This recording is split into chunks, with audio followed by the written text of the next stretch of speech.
What's in the box? What's in the box? A brand new Thrustmaster TRS 300 GT Edition. Driving simulator, wheel set, and pedals. Is it worth 450 American pesos?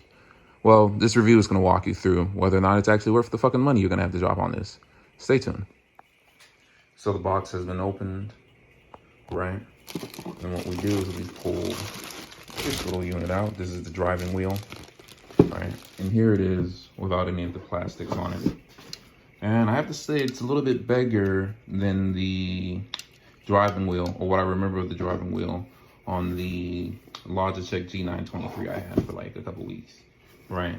The driving wheel does feel, it feels a little plasticky, you know what I mean? I'm probably gonna upgrade this eventually, but it definitely is bigger than a Logitech wheel, which is a benefit if you have some bare paws like me. This is the stand that screws into the base right here. So it's like a little base for the bottom of the wheel mount. This is the power plug for the wheel. So far so good. Let's remove this. These look like some kind of rubber clamping apparatus. You'll see what it does in a little bit.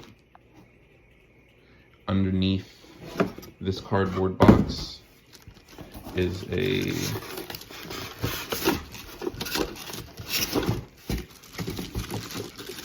wheel hub.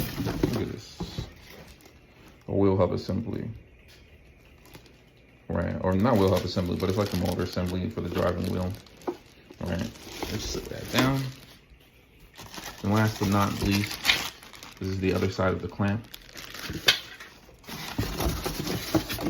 Underneath here, there's more boxes. And then finally, after all that, is the pedal set. So, packaging is pretty cheap, right? So the packaging for this is pretty cheap, but the packaging doesn't really matter. What matters is the actual wheel and pedal set and how well it works. So I'm gonna go ahead and put it together, and then we're gonna do a quick little review, and I'm gonna tell you how this wheel and pedal set works. All right, boys.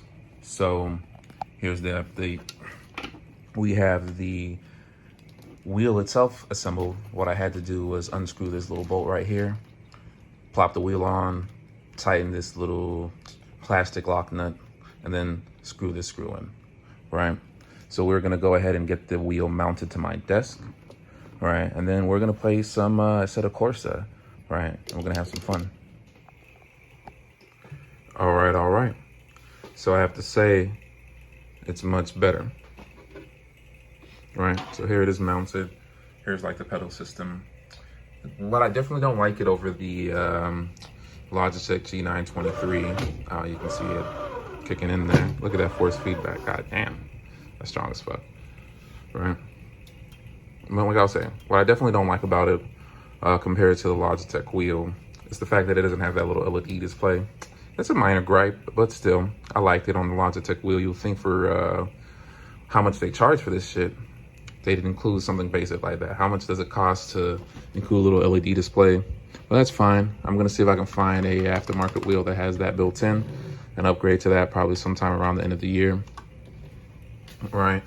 Other than that though, I have to say I'm pretty impressed with the wheel. I'm definitely impressed with the force feedback. It feels like it might break my arm, which is honestly kind of an enjoyable experience. I still have to test it out in games like Dirt Rally and other stuff, but that's to come in the future.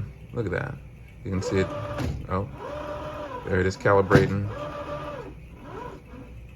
And it's calibrated, okay. So I'm about to hop into a game and then we're gonna see how well this thing drives.